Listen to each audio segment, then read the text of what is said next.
When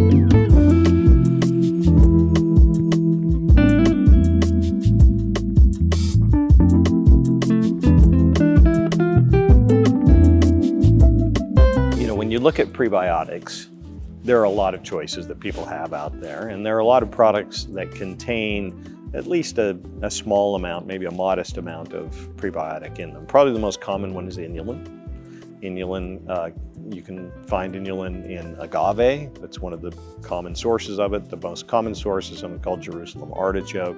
So it is a naturally occurring oligosaccharide fiber. But the inulin that you find in most products has been quite highly refined.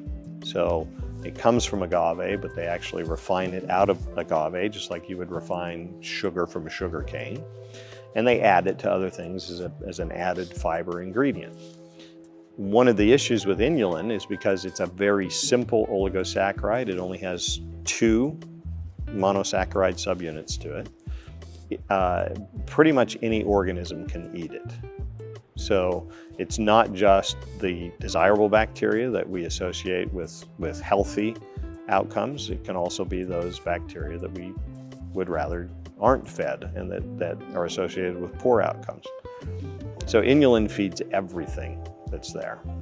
And that's true of many of the prebiotics that are out there because they're very simple, they're refined, they feed all kinds of different bacteria, good and bad. WellVine doesn't do that.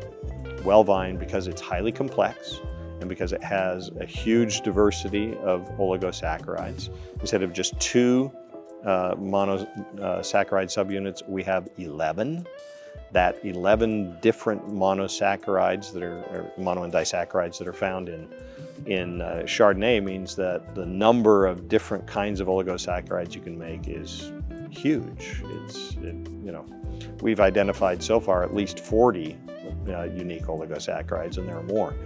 And so what that does is it creates a better prebiotic that doesn't feed the bacteria you don't want fed, but will feed all of the good bacteria because there's something in there for everybody to eat, all of the desirable organisms to eat. The other thing about WellVine, in addition to probably being the most diverse prebiotic source available, is that it's a real food. It is not refined. It's not processed. It's not an ultra-processed food or even a moderately processed food. It is an unprocessed food. The only thing that we do to it, which could be called processing, is that we dry it and make it into a powder. We mill it, but we don't alter it. We don't extract it. We don't do anything with it enzymatically or chemically alter it in any way. So it really is a real food. It's a whole food that you can eat, which has demonstrated effects on the microbiome and which feeds the right bacteria, not the wrong bacteria. So if you only had one prebiotic that you could take, this would be the one to take because it's the most diverse that's out there and it gives you that discrimination that you're looking for.